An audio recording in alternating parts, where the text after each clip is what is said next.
Hi, folks. This is Rick Doc Walker, the DOC. This is John Kime, and you're listening to The Mess Hall with Rally Captain and Tailgate Ted. What's going on, Rally? How you doing, man? Yo, I'm good, man. Let me tell you something, everybody out there.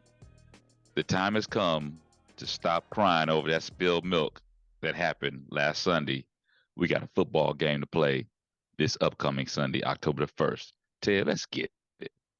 Amen, man. It's Wednesday the 27th. The team has had really its first practice to get ready for the Eagles game. They've moved on. It's time for us to move on. So forget everything that happened. We're 2-1 right now. Enough of this doom and gloom. Season's over. This is an 18-week season. That's right. So on to week 4. Just like Rad likes to say, let's get it. But before we get to that, man, I got to thank Mike from Don't Sleep Energy. I'm up every day. Definitely not as early as you. I don't think anyone's up as early. I don't think any of the news anchors I work with at Fox are up as early as you. But I got up at 5 yesterday morning. And then I went to the Wu Tang concert with Nas last night. And man, the concert didn't start till 8. And I was dragging at about 6 o'clock, waiting for my buddy to get off work so we could take an Uber down there and hit some of the bars. Thank God I had a Don't Sleep just sitting in the fridge. That gave me the energy I needed until Method Man hit the stage and then just freaking blew that entire place up, man. It was a good time.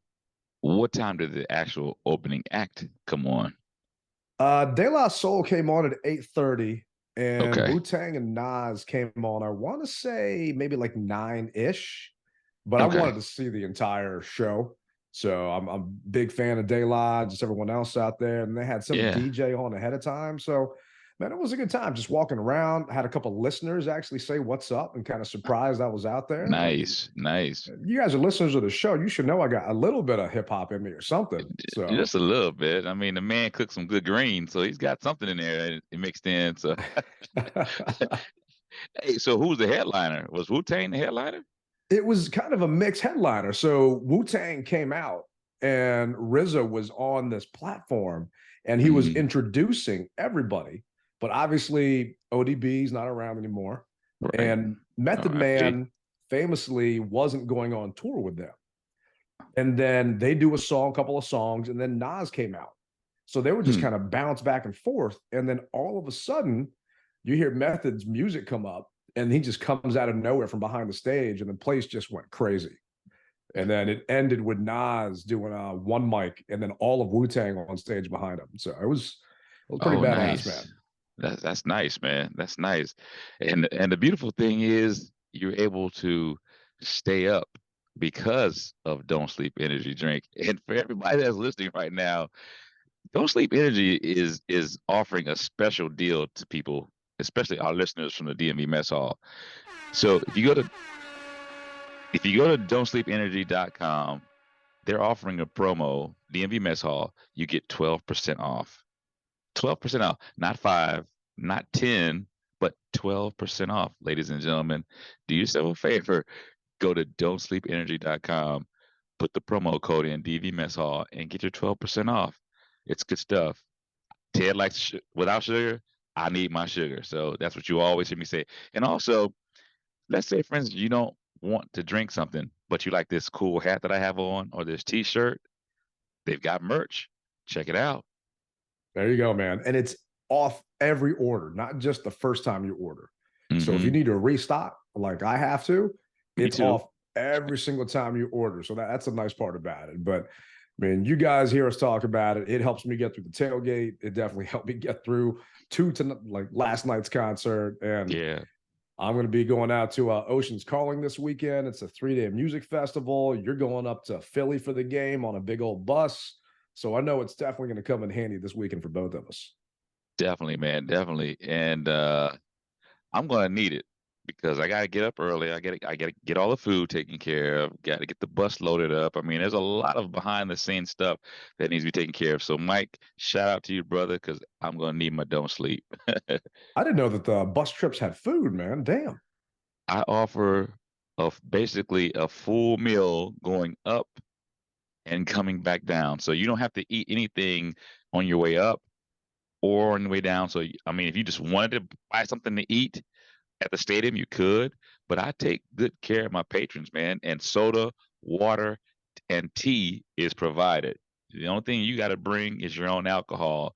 But this bus trip, I'm going to be offering a celebratory shot before the Uh-oh. game. Okay. Yeah, before the game, because I don't we just don't know how it's going to go. We know how we want it to go, but sometimes things don't always go the way that we want them to. So I'll be having a celebratory shot before the game, and I got to tell you, man, there are some Eagle fans on this trip. They're riding the bus with you to Philly. Yeah, yeah. I mean, Watch your wallet. no, man, these are good people, man. They just happen to cheer for a team that sucks. But I'm sorry, I didn't say that. I didn't say that. But no, there's some good people, and it's like all my trips. I have people from both sides that join the trip, so I welcome them, and it's no big deal. No, that's awesome, man. I'm looking forward to hearing how it went come Monday, and hopefully they're riding home all pissed off and depressed. But Yeah, let's jump into it this week, man. The I'm ready, bro. I'm ready. NFL obviously updated its power rankings, and the Eagles last week were third. They're 3-0. Do you think that they're still at third, or where do you think they rank now? Well, so I think they're probably going to stay at third, and I say that because Miami just blew the doors off of Denver, so I'm sure they're number one. And I haven't seen this, so I don't know. I'm taking a shot at this. I believe that Miami's number one. I believe the number 2 team is probably going to be, this whatever the number 2 team is, but I think the Eagles are probably going to be number 3. So how did I do? They got moved? Yeah, they got moved, man. So Miami is number 1, and how can you not be after dropping 70 points? Right. The Niners are number 2. The Chiefs are number 3, and the Eagles dropped down to 4. Okay, well, I guess I could see that because even though they did beat Tampa Bay, they really didn't look that good, and I can see that. The defense played dominant, but the offense didn't play as well as I think that they would have liked them to, even though they put 25 points on the board. Yeah, they're averaging 28 points a game, but what's scary to say is they don't look like the Eagles from last year's playoff run, right? They're not firing on all cylinders, and Jalen Hurts has a bum shoulder, and they're still out there putting up 28 points a game. So what NFL.com says is, I really like how Joe Buck phrased it late in Philadelphia's victory on Monday Night Football. The Eagles have shown a lot of what they can do, not all of it. That really summed up Philly's past 2 games to me. The offensive advances were clear, but even with 2 beefy, productive outings, better is entirely possible. The pass protection was improved against the Bucs, and A.J. Brown clearly thrived in a featured role. If there was ever a worry there, but the lack of red zone efficiency added a new wrinkle. You'd love to see Nick Sirianni be a little more creative down there instead of having the Eagles just try to will their way into the end zone. But all in all, they're rounding into form. Well, worries me, man. They're not clicking on all cylinders, but they're obviously still top 5. Well, I was gonna say, I mean, anytime you're 3-0, that gives you kudos to begin with. The thing is, let's face it, man. It's just the 3rd game of the season, going into the 4th game of the season, and some of our fans have already hit the panic button when there's no need to hit it just yet. Yeah, it's been unshaky, but a lot of these teams have been unshaky, except for Miami. Let's give credit where credit is due, and I hate talking about other teams like that, but you got to give it to them. Miami looks good. They look like they are firing on all cylinders. So at this point, Philadelphia, who I'm gonna hone this back in.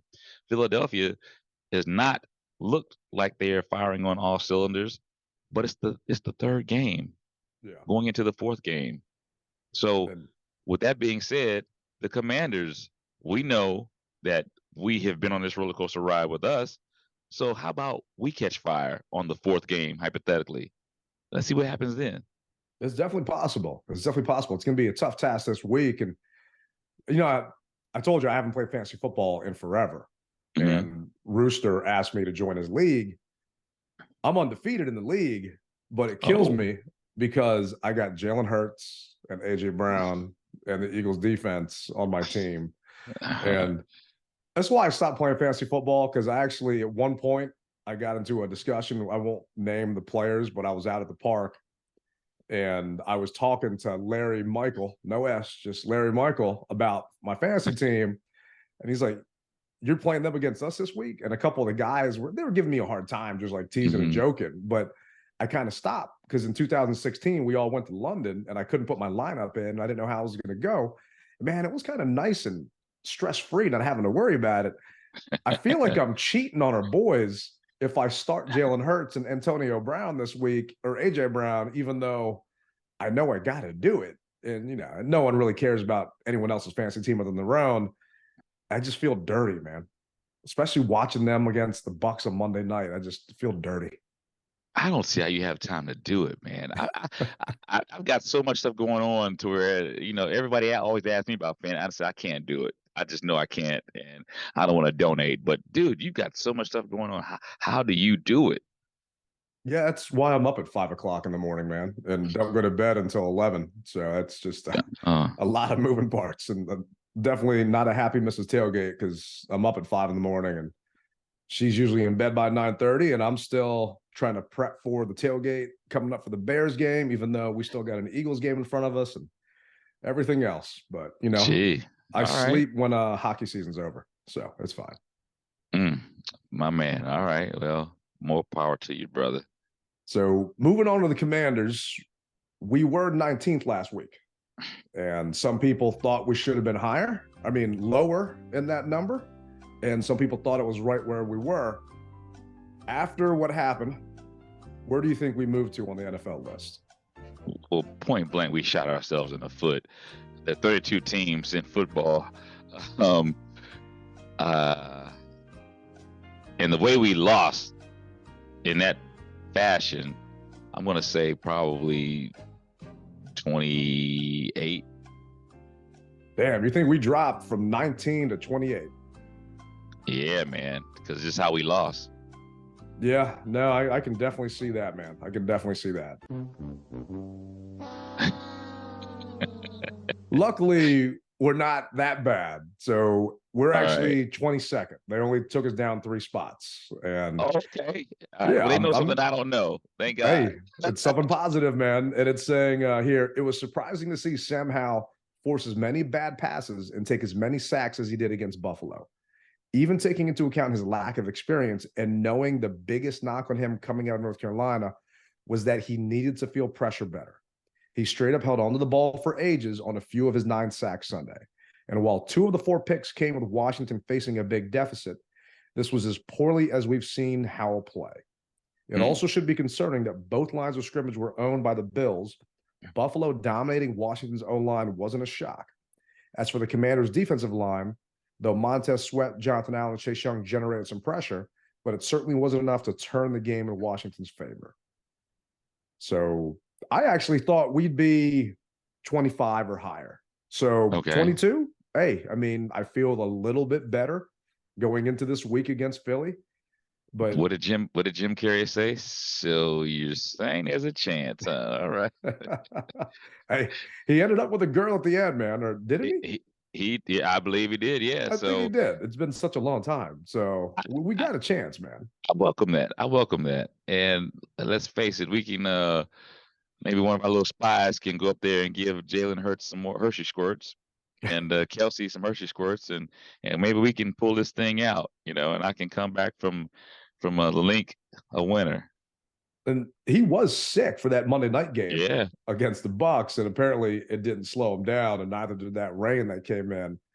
But we really just have to handle our own. If we handle our own, then I'm not really worried about what they do. From an injury report perspective, there's some good news. Logan Thomas was back out there today, and he was a limited participant, but he was out there. Okay. So we know we could definitely use him, and Sam needs that security blanket with Logan out there. So hopefully he does. It's only Wednesday, but hopefully he makes strides to being able to play come Saturday or come Sunday. So do you feel that Logan makes that big of a difference You don't you really think that he makes that big of a difference?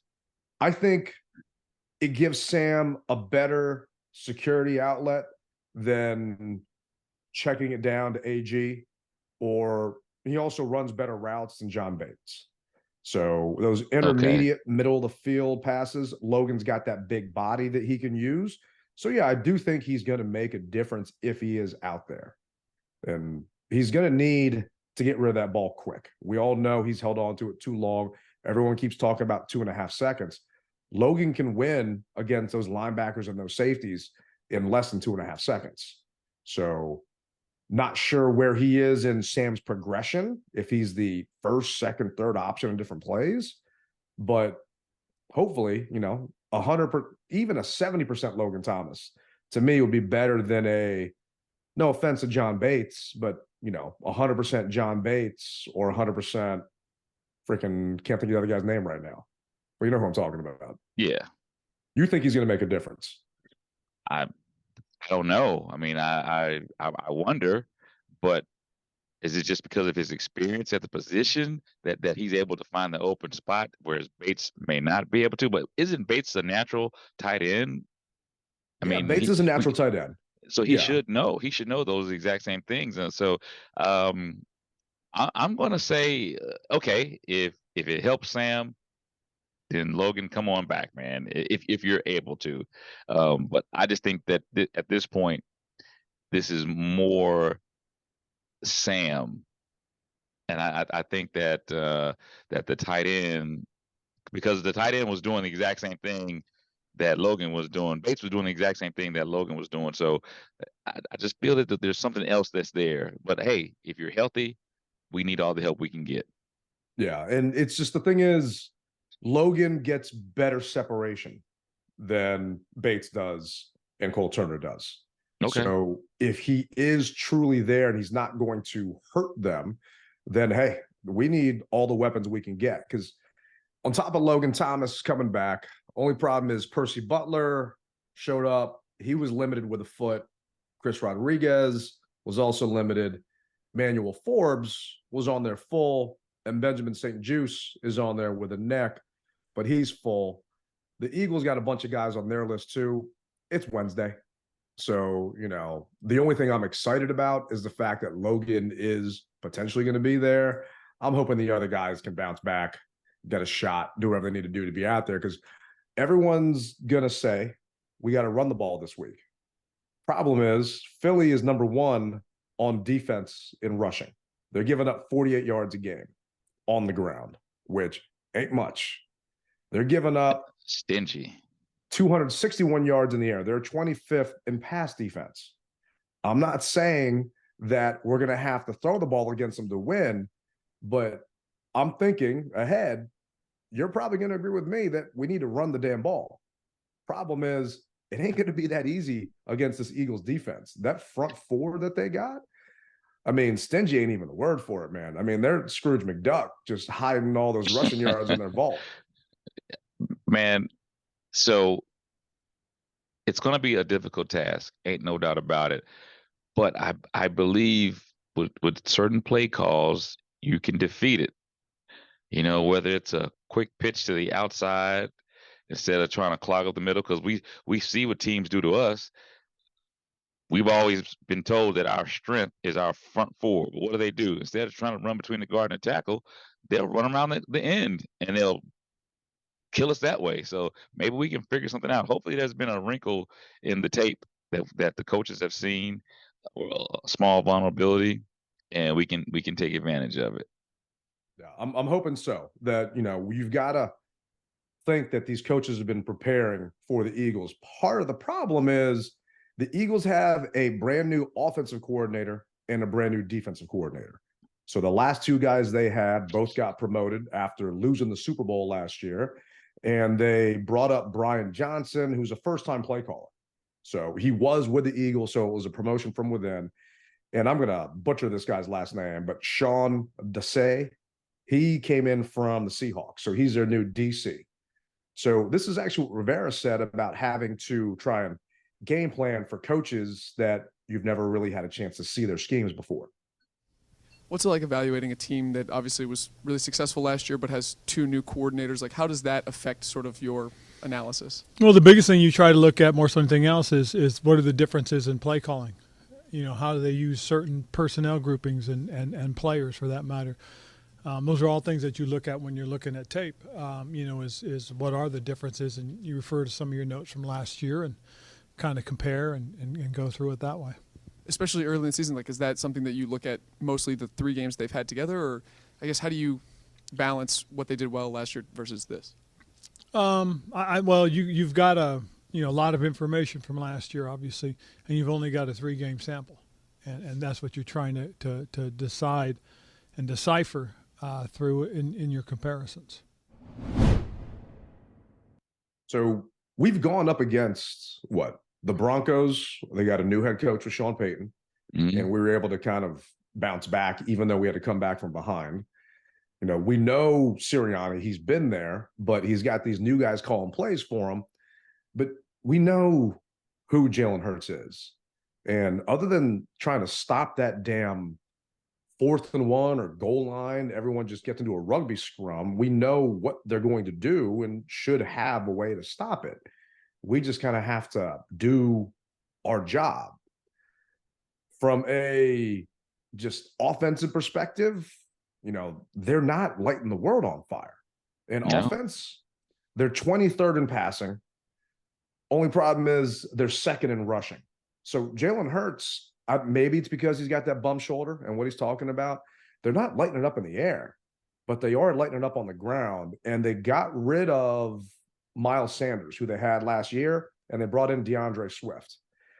I don't know if you remember DeAndre Swift from that Lions game. Oh, yeah. Lit us up. Oh, yeah. And that concerns me. Swift is 2nd in the league right now with 308 yards.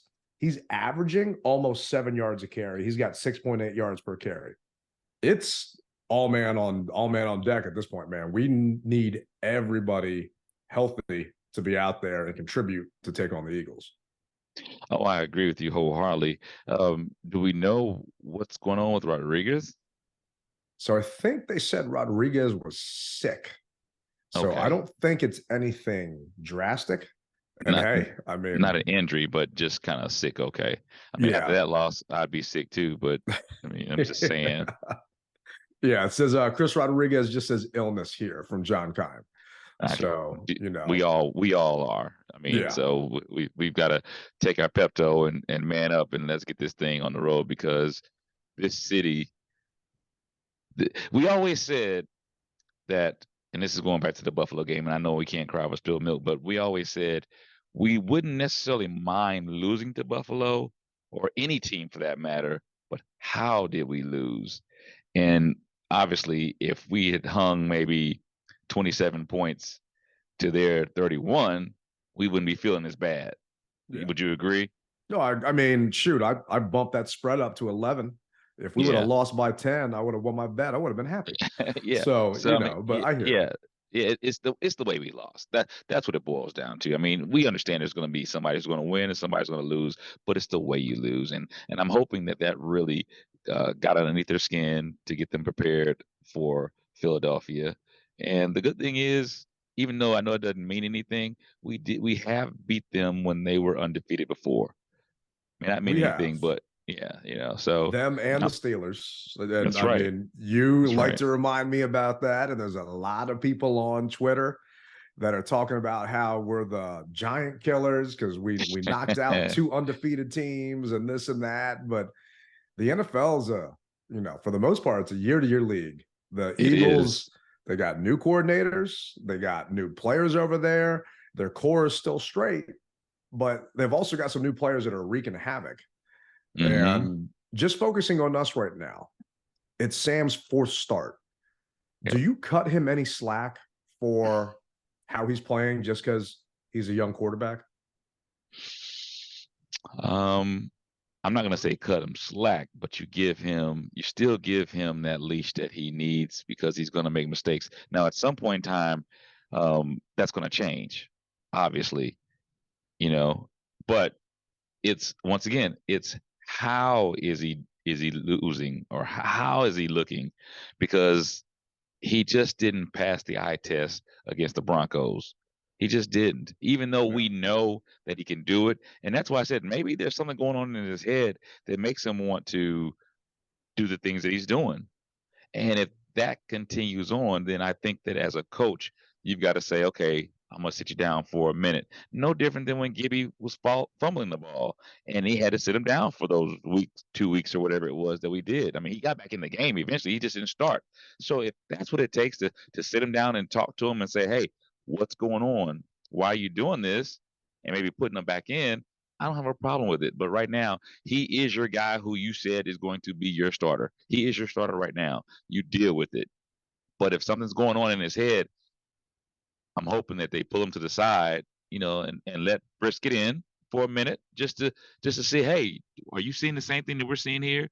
All right, get back in there and let's do it. You know what I mean? If that makes sense. Makes sense. I don't want to see Brisket in unless something happens to Sam. Sam was getting his ass beat last week. He's getting banged up. He's getting hit. To me, you can look at this one of two ways. Is he going to psychologically get damaged to the point of he's going to be gun shy and it's going to hurt him in the long run? JP Finley put a tweet out there talking about one of Sam's worst losses in his college career. And I get it's college. You can't equate the two. But in Sam's college career, his worst loss came, let's see here, opening loss, UNC versus Virginia Tech. He had 1 touchdown and 3 interceptions. The next week, he bounced back with 5 touchdowns and 1 pick and a win. So saying he's got the mental fortitude to tough it out. And Coach was actually talking about during his press conference today how he was actually leading film session. So this is a young man in his 4th start, basically a redshirt rookie because he didn't do anything last year, leading film session and telling the receivers where he wants them to be in this session. But this is actually Sam's words on should anyone be cutting him some slack. So I'm just kind of emphasizing this moment your 4th start. Do you take any solace in that, or do you think about kind of how young you are and all this? Yeah, honestly, no. I don't make any excuses for myself. I expect to play much better than I played on Sunday, and my teammates and this organization deserves for me to play better than I played on Sunday, and I just got to do a better job. I can't go out there and make the excuse that I'm young because the teams that we're playing, they don't care. The scoreboard doesn't care, and so I got to do my job at a higher level in order for this team to go where we want to go. So I'm excited to get back out there on Sunday. I love hearing that from this young man. Every time he steps up to the podium, he doesn't shy away from the questions, and he just impresses me more and more with his answers. I wish he wouldn't have to answer some of these tough questions, but I feel he's mature and he can handle this pressure. Now, he does keep saying that the defenses aren't really showing him anything he hasn't seen before. Well, we know that's not the case because he had, what was it, 5 interceptions, 4 interceptions last week. So he's definitely seeing some stuff he hasn't seen before. But I'm hoping that he's just getting it drilled into him to not do it again. We'll see come this week in Philly, though. Definitely will. And I look forward to seeing it in person. I really do. And it will be a great situation for myself and the people on the bus trip and the Commanders fans that are traveling to and around Philly to see him bounce back, if you will. This will be a great game to do it. And he will be put back on the pedestal that he was on after the first 2 weeks. So, he's been knocked down a little bit, but people are ready to hoist him back to the top. Oh, yeah. And we put that question out there. No one wants Sam to have a leash. They want him to have the entire season when we asked that question, except for one guy that chimed in and said, if you want to win now, put in Brisket. And I wanted to block that guy, but hey, he was just answering the question honestly. So it's whatever. That's right. I don't trust him. I'm not going to ride into a bus to Philly with that guy.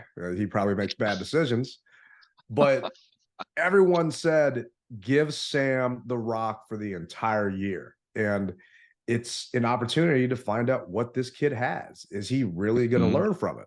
But we also said that Sam can make every throw. Sam can do everything we need him to do. But the front four or the front five, they got to give him some time to block. And this is actually what Sam had to say about the line protection. I apologize for the audio being really loud at first because the Commanders didn't have the reporters' microphones on, and I had to amplify it. So bear with us. And then, obviously, they send out the ceiling with some pressure looks and all that. What input do you have on protection for line? And are you still seeing a lot of, how much are you seeing new looks for the first time as you go through this? Yeah, I mean, I have a lot of input at the line of scrimmage as far as protection. And in certain protections, I make the mic point. In certain protections, the center makes the mic point, and then I can change it. But we're all on the same page, and we haven't really seen anything that was specifically new in the game. It was kind of all stuff we've talked about. It's just a matter of going out there and executing. It's not like we're having free runners all the time, you know what I'm saying? So I think from a schematic standpoint, we've been fine as far as picking up the blitzes. We just got to do a better job executing, and I got to do a better job getting the ball out. Scares me a little bit. Well, let's face it. He's got to be able to have better pocket presence. I think that's also something that pocket awareness, presence awareness, whatever you want to call it. I think that, he's got to know when to step up, slide in, slide out, and even flat out run. I mean, run for your life, fire drill, run for your life, ring the alarm.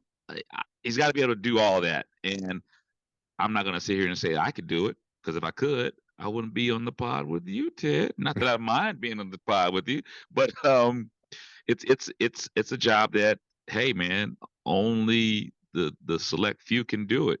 And I'm happy that he's on our squad to be able to do it, but I'm really hoping that he can get out of the school of hard knocks, if you will.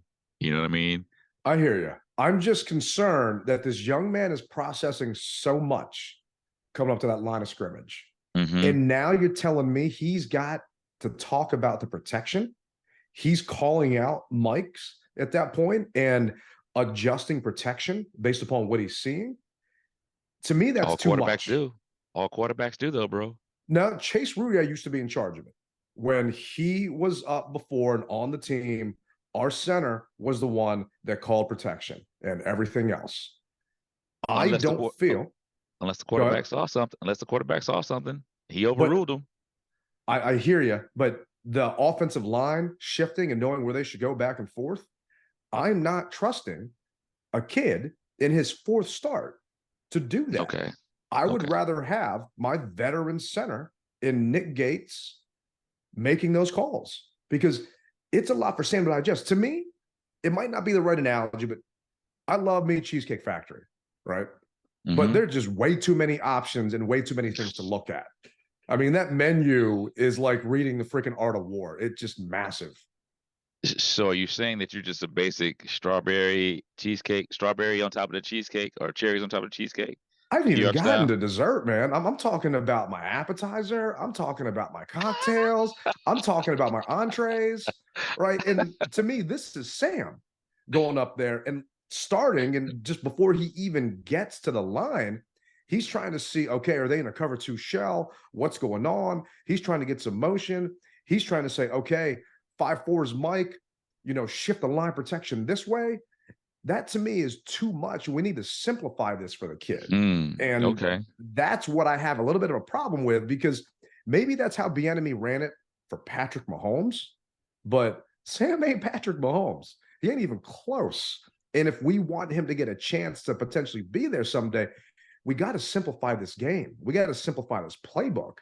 And maybe he won't look like me when the waitress comes over and starts asking you, what do you want? And I then just ask them, well, what do you think I should get? Because I'm just lost at that point.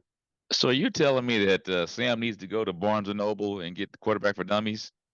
It's not even the quarterback for dummies, man. Is that what you're saying? I know. No, I'm being funny, and I understand what you're saying. Instead of having hypothetically 100 pages, give him 30. Give him 30 pages to deal with versus 100. And then as we get further along or we progress in the season, then maybe you can go to 45. I understand what you're saying.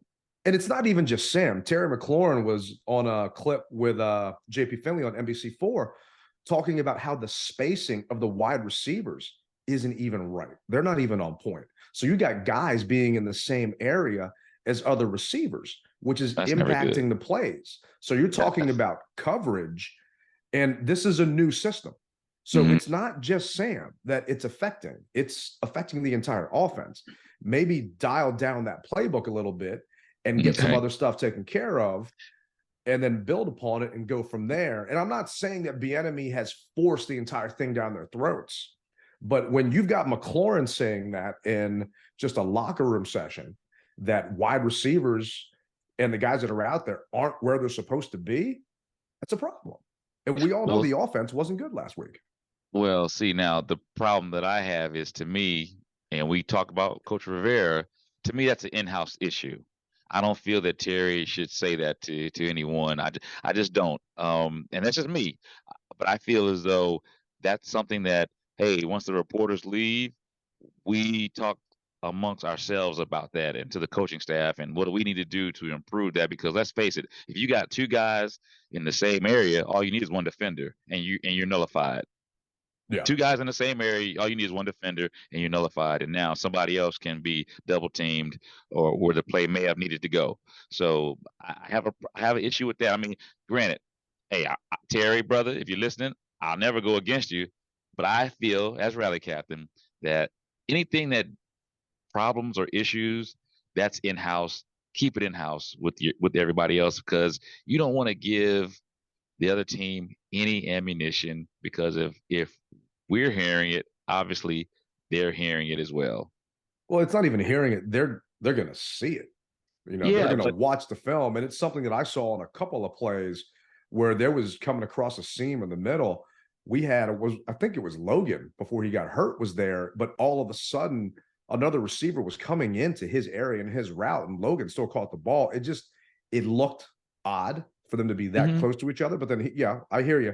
Terry should keep this in house and not answer JP, but shouldn't let that cat out the bag. But it is out there, and everyone's going to see it. And man, Philly's going to prepare for it, and they're going to know what's going on. It's going to be interesting to see what we do to fix that and what can be done to fix it. But to me, it all matters about up front. Philly's got a heck of a pass rush, and they obviously have a heck of an offensive line. If they're average, I think they're first in the league in rush defense and second in the league in rush offense. So we're talking about winning in the trenches. What concerns me is stopping that Philly defensive line. Jalen Carter, that rookie defensive tackle they picked up out of Georgia. The kid is third in Pro Football Focus right now for interior lineman with a 93.2. The only one better than him is Nick Bosa and Myles Garrett. And the other thing about the kid out of Georgia, Carter, he isn't even playing full time yet. No, he's not. That's what scares me. But that brings up another point that I want to make, though. At some point in time, we got to do a better job of rotating our guys so they can get some win. If Philadelphia stays on the field, I mean, we have to do that. We got to keep those guys fresh, and that's one thing I will say that we did last year. We kept those guys fresh, and they kept pressure on Jalen. We know Jalen's. We know what he likes to do, even though we have a new coordinator. We know what he likes to do. We can stay out in our lanes, and this is going to be a true test for Chase. Oh yeah. It's going to be a true test for Chase to make sure he can stay in his lane, maintain his lane, and keep him fresh as well. So, but that kid out of Georgia, he's a beast. They knew it, and they got him as a steal because nobody wanted to touch him because of the whole accident aspect of things. So that tells me that you gotta swing that ball wide, and Sam is going to have to, because Buffalo knew that he would throw the ball immediately. He's going to have to double clutch. He's going to have to fake like put it all his efforts in, like he's going to throw that ball that first time. Allow that receiver to do a double move to give him the bite. And I think once that happens, if they can do that, that'll open things up as well. Yeah. And this is actually what Sam had to say about what makes that Philly line so good. Overtime. What makes the Eagles front so good, and is it an extra emphasis, the things you're talking about, because of how good they are this week? Yeah, I mean, you always look at the guys they have, and obviously they're really good up front. So we gotta do our job in protection. I got to do my job in protection as well, and making sure we're neutralizing the front. But I mean, they're just so talented. And even they have so much depth as well. You know, the guys that are coming in, backing those guys up are really good players. Like the Jalen Carter kid doesn't even start the game, but he's one of the better players we'll play all year. And so they have really good players on their front, and we got to be ready for it. I mean, you mentioned it. Carter's not even starting. He played less than half the snaps last week against the Bucs. He got 5 quarterback pressures, a half a sack, a forced fumble, and 2 tackles. So our offensive line has its work cut out for it, but they need to give him help. They need to give Wiley a tight end beside him. They need to give him a running back. Shoot, whatever we can do, we got to do some more max protect to give Sam some time and to keep basically him off his ass. So I'm hoping that we change it up a little bit. I mean, really keys to the game. What say you? What are your keys to actually winning this week?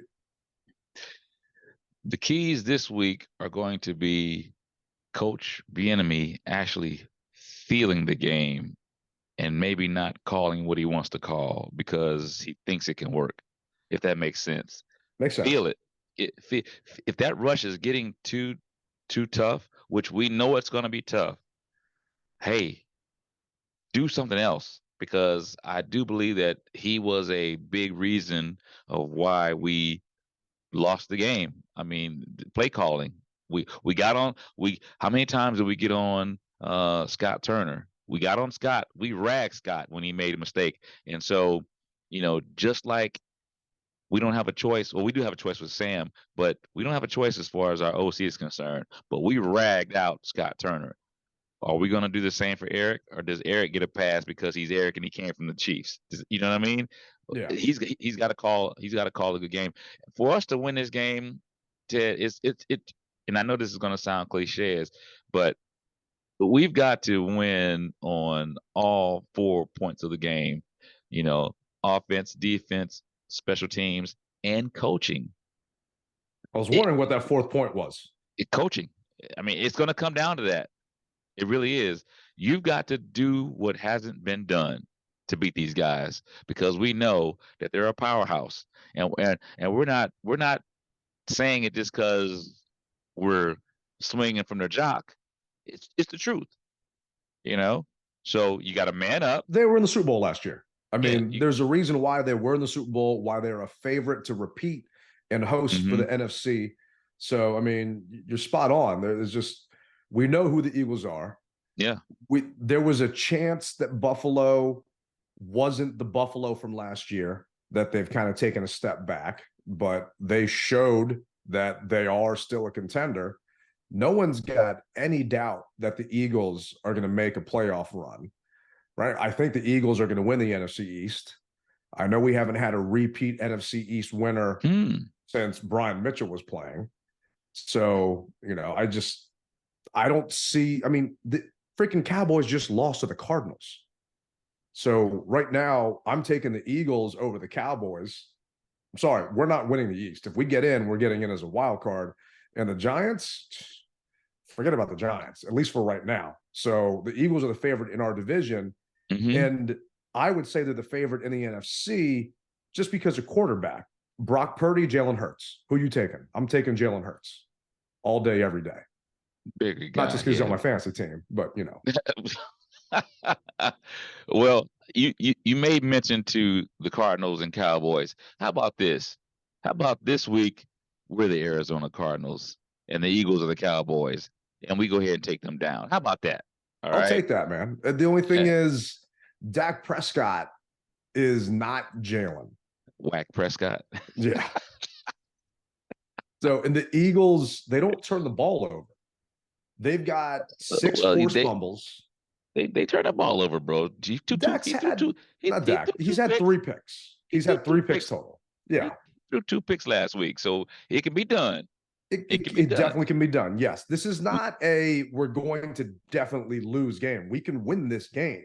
If anything, last year taught us that this team can win. But I'm right there with you. It's going to come down to coaching, but it's also going to come down to execution. All the coaches can do is put them in the right position. But Bieniemy did not put them in the right position last week. And if anyone thinks they did, they're probably related to EB. Or, maybe an in-law or something. But he set them up to fail with his play calling last week. And I get that Philly is first in run defense, but B-Rob had 10 carries for 70 yards last week. He's averaging a little over 4.5 yards a carry. You've got to get him the ball. But on top of that, we talked about it towards the end of last week's show, or this past Monday's show, you can't appear to be one-dimensional. Antonio Gibson was in over 60% of the snaps, but he only carried the ball twice. And yes, part of that was because B-Rob did not do well in pass protection, but hopefully that young man steps up and does a better job. And then they get him out there more, because AG, man, it concerns me. The Eagles have 6 forced fumbles. So I'm not saying that he's going to cough it up again, but I've got more confidence right now in having B-Rob out there a majority of the time than AG. And you mentioned it. Stop running the damn ball from shotgun. Give this young man a chance to actually be a battering ram and do what he needs to do. And then eventually that play action pass will get set up and give Sam a chance to get some of that pass rush off of his ass. I want to see some I formation this week. We probably won't. That's just rally captain, what I want to see. But I want to see some I formation. I want to see some max protection. And I want to, here's the other thing. And I know that the NFL is kind of like a favoritism type of game, if you will. But if someone isn't playing as good as they should, even though we may have signed them to this huge contract, put somebody else in. Who are you talking? Who are you kind of using as an example? Just curious. I'm just gonna say Rodriguez. If he's healthy and this virus or whatever he's got going on, the flu or whatever it was, he's healthy. You brought the kid in for a reason.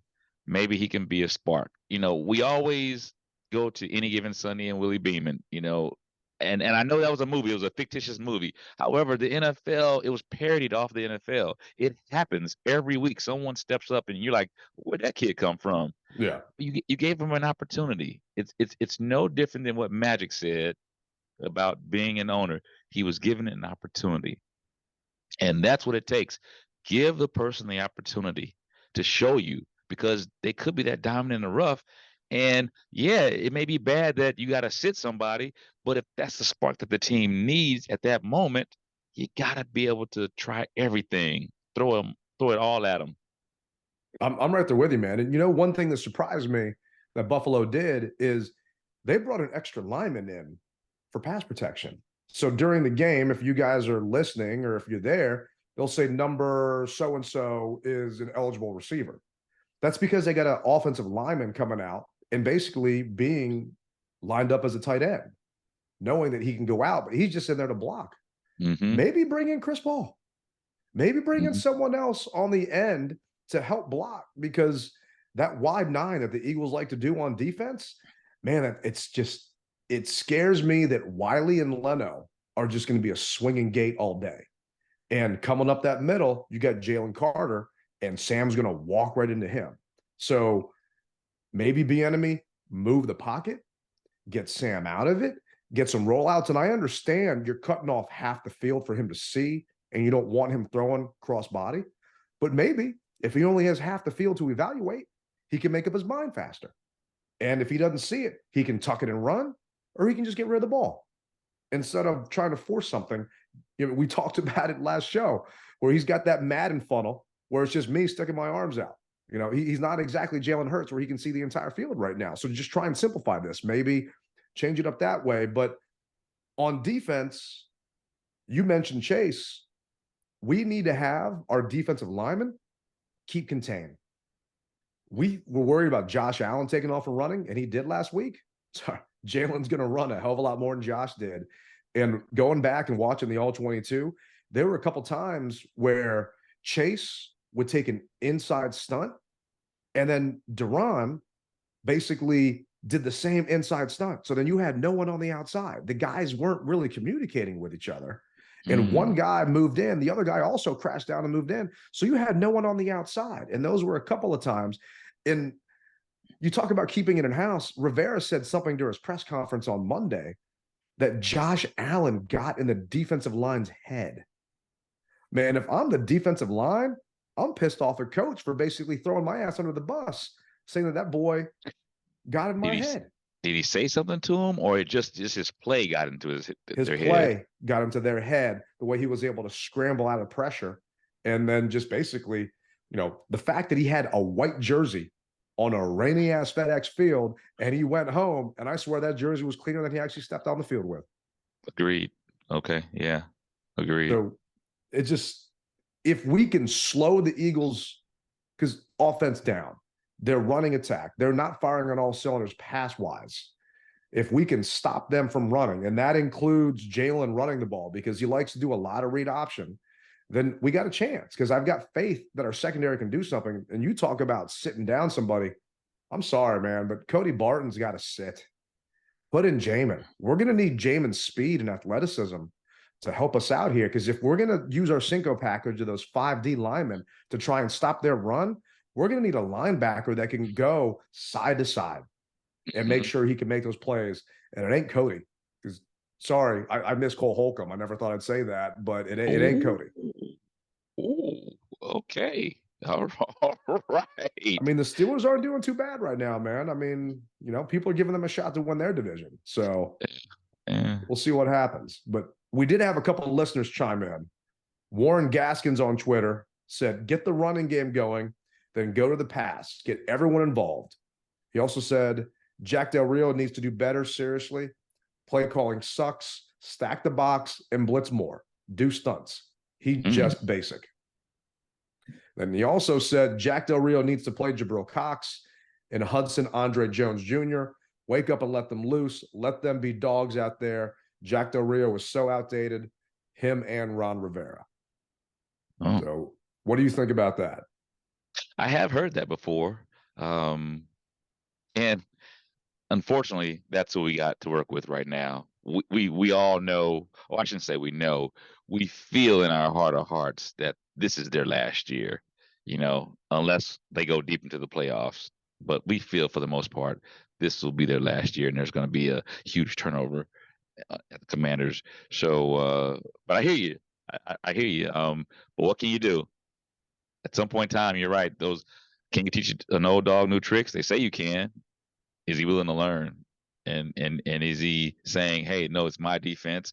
We're going to do it my way. Yeah. Time will tell.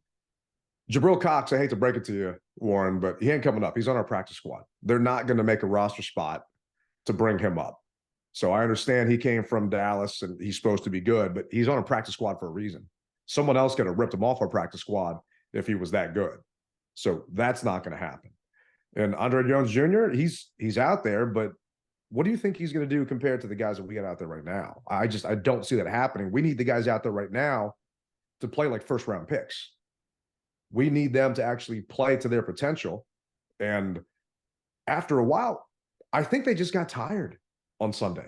I mean, they were out there forever. We need the offense to cut them some slack and actually maintain some drives, because it was 16-0 at the end of the third quarter. We were still in that game. It went off the rails basically with 10 minutes left to go in the fourth. So if we can move the ball, somehow methodically get down that field, we give those guys a break. But I'm hoping that Jack does do some stuff that, maybe changes it up. I mean, we didn't have a single spy on Josh Allen. And I would love to see us use Jamin as a spy at that point to see if Jalen's going to go anywhere, because Josh just ran right through us and extended a ton of plays with his legs. And we can't afford to let Jalen do that this week. Yeah, and we've had problems with mobile quarterbacks in the past, and this is going to be no different than previous. I believe that we can put pressure on Hurts. I do believe that, but as I said earlier, I think that we definitely need to have a good rotation.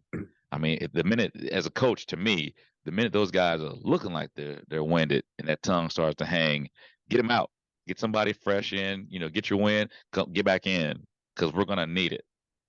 Yeah, I agree with you. We definitely need those guys to be firing on all cylinders. And the other team gets paid too. So part of that's going to be, the Eagles aren't giving us time to substitute. So we'll see what happens. But we got him in we had Buffalo in a ton of 3rd and longs. Yeah. Right. The defense was doing their job, but I feel just like you're saying, they got gassed when it came to 3rd down because they were hustling and we didn't get a chance to actually give them a spell. But this one's from Tim Murray on Facebook. He said, follow last year's script and lean heavily on the run game. I agree with you. We need to lean on that run game. I just don't think it's going to be that easy just because Philly's run defense is stout. So it is. But don't give up on it. And don't make yourself so one-dimensional where we're not balanced. We've been so unbalanced on offense in the first half of the game that we're punching out of the corner in the second half because all we did was pass the ball and come back from behind. So hopefully, everyone's been saying it. Bieniemy, hopefully he's paying attention to everyone talking, and he knows he's won how many Super Bowls. You can't sit there and have Sam drop back 33 times. How do you think Sam's feeling, man? He's been taking a bunch of hits. You think he's okay? I have to rely upon him saying that he is. If he isn't, I'm sure behind closed doors, maybe not. You know what? No, I don't know. I can only go back to listening to the Netflix quarterback special when Kirk Cousins was getting just drilled and they were like, are you okay? And he's like, no, I'm not okay. So I'd have to imagine that it's the same way, but because of the love of the game, you want to stay in. And that comes down to, I think every player wants to be out there. And as a coach, you've got to see what your player has. And if he's injured, then you got to be the one to pull him. Yeah, I agree with you. He can't be 100% just from taking just the sacks, not even counting the hits, just the sacks, 19 sacks. This is actually what Sam said on what he does to get ready each week after. Game where you take a good number of hits, how do you recover the next week? What do you do to get your body right for the next week? Yeah, I mean, it just depends on kind of what's more sore. But I have kind of a process of things I like to do. I think the main thing is you got to work out. So I come in on Monday and get a good workout in and work out on Tuesday. And after those 2 workouts, I usually start feeling pretty good. Once I start moving around again and obviously in the training room getting treatment and stuff like that, I kind of have a process of how I go about that, but I feel like my body's in a pretty good place right now. We can't let the kid just get banged up anymore. I mean, they've got to do a better job. The rest of their teammates got to step up and just take a bullet for Sam because he's going to say he's fine. He doesn't want to lose his job and have Brissett come in, and next thing you know, he never gets it back. And you shouldn't lose your job to injury, but let's just be realistic. So I'm hoping he's okay. But, man, after going back and watching, there are a couple times when I'm thinking, dude, just to stay down on the ground. Just live to fight another day type of thing. But it does show heart, and the teammates and the guys are rallying around him. So for me, the perfect script on Sunday is we score first possession. We don't punt, but we score a touchdown on our first possession. Okay. And we go toe-to-toe with those guys. And it's going to be body blows and body blows. Don't let them hit us with a haymaker, right? Okay. Just pulling it out of Rocky playbook. Just grind it at that point. Because I feel that our defense is better than their defense, even though statistically we're not. I think we've got better playmakers. And if we can keep this close, in the end, I think we got a chance for you to come out of Philly and have a second celebratory shot on that bus ride with everybody and maybe leave those Philly fans up there. But that's just what I'm thinking the script should be on Sunday. Well, now that wouldn't be a good SB Vince business model, Ted. But I hear what you're saying. I definitely hear what you're saying. And let's face it, you can control the clock by what? Running the ball. And if it's close like that, you run that ball and eat that clock up, because that is going to be our friend, providing that we put ourselves in the proper position for it to be our friend. If we're playing from behind, that clock is not your friend. But if we're playing on top or even, it's your friend.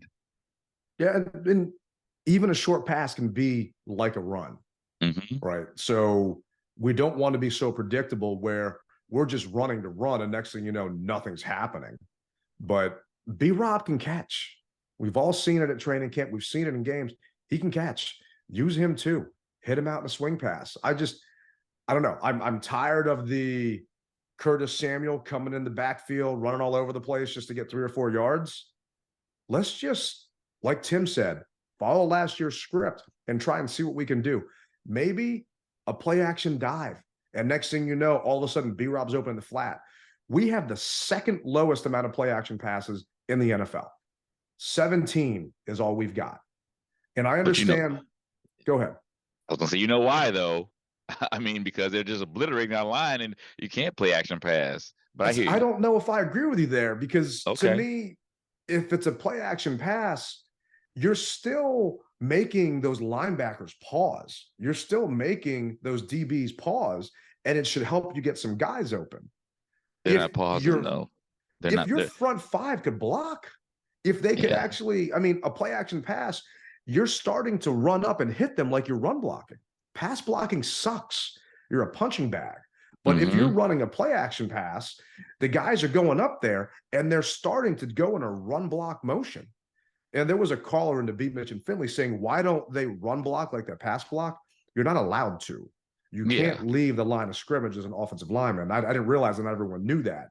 That's how they've got that penalty a couple times on those screens, ineligible man downfield. Downfield, so screens have to happen within 1 to 2 seconds because those linemen are going out. If that lineman goes out before that ball's out there, it's a penalty on us. But knowing that, and if I know this stat, best be sure the Eagles know this stat, that these guys aren't play action passing. So we're just going to pin our ears back and go after them. 69% of Sam's dropbacks, he was getting hit and getting pressured. EB's got to do something to keep those guys off. A couple of draws, whatever we got to do to buy Sam some time and make those Eagles not just pin their ears back like Ron was saying last week. But for you, who's your don't sleep player of the week?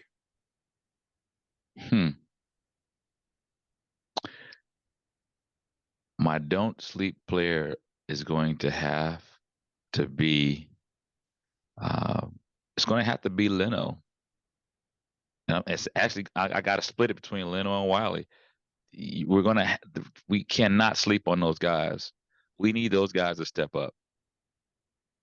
Yeah, I can definitely see that. We do need those guys to step up. And if Sam's getting rushed from the outside and they're there in a second, it just plays dead. So we need those guys to definitely earn their paycheck. I mean, it's starting to look like a little bit of nepotism on the offensive line last year with the other Andrew that we brought in. And now this one, it's Rivera's basically saying, all right, I know these guys. Well, they were garbage. And then now BM is like, oh, well, I know this guy. Well, he ain't looking much better. And at a certain point, it just makes you wonder, just because he's getting paid all that money, just like you said, should someone else be starting there? Should someone else move out to that spot? Maybe we move Cosme back outside and move Chris Paul in at right guard. I don't know if that's the right play, but it's not looking good so far. Yeah, you got to do what you got to do to win this game, and it's like a chess match. I mean, hey, you got to do it. So, but who's your don't sleep player? To me, I was going to say B-Rob, but I think it's too obvious. I need our defense to slow them down. I need it to be Jamin Davis. They're averaging 28 points a game. We're not going to win in a shootout with these guys. We're not going to do what we did against the Broncos. right? We've got to keep this game close. It's got to be a good old NFC East fight. And I need Jamin to be out there, and I need him to use his athleticism, show why he was drafted 19th overall in the draft, and help out on DeAndre Swift, help out on Jalen Hurts. Don't let him break contain, and just be, a force of nature in that middle and do what he can do. I just hope the coaches give him a chance to actually do it and put him on the field. And that's where I don't know if Jack is going to, but maybe they watch the film and realize, let's change it up a little bit, because what we're doing right now just ain't working. You better change it up. So prediction-wise, I'm going to go first just because usually you're a little more positive than me. We can win this game. We can definitely win this game. I don't think we're going to, though. I think that the Eagles at home, coming back, I think it's going to be a little too much for Sam. I think that they're going to beat us. I don't think it's going to be a blowout like last week. But you know what? I'm fine losing to Philly if this makes sense. Hear me out. As long as we don't lose like we did to the Bills, if we show some signs of improvement, then I'm fine taking the L, because I had us going 2-2 through the first 4 games of the year. Does that make sense? Yeah, it makes sense. So basically, all we got to do is 37-6, score another field goal, and you show an improvement, right? Definitely not. Definitely not. That's not what you mean. A little more improvement than 6 points. I got you. I know exactly what you mean, and I tend to agree with you. However, I see us squeaking this out by 2 points. I see us squeaking this out by 2 points. Don't know how it's going to happen. That's just a feeling that I have, by 2 points. So that's what I feel. And I hope you're right, man. And also, every time I picked us to win, we lost. So maybe I'm reverse psychologying myself, and maybe I'm the jinx. Okay. So I'll try and see how this goes. Not every time, but against the Bills, I joined your bandwagon, and you talked me into picking us, and that did not work out too well. So I'm going to go the other route this week. It didn't. I never said I was a guru. All right. 2 points, though. Yeah, two points. I'll take it. I believe we're going to squeak this out by 2 points, and I don't know how it's going to happen, as I said earlier, but I believe 2 points. So, hey, I hear the music playing in the background, which lets me know that we've come to another ending of the DMV Mess Hall, and we want to thank you guys for listening. We want to thank you guys for subscribing, liking, all the intangibles that go along with it. We appreciate it. I'll see you guys in Philadelphia. And remember, you rep it hard or you don't rep it at all. Rally Captain, Tailgate Ted. Peace.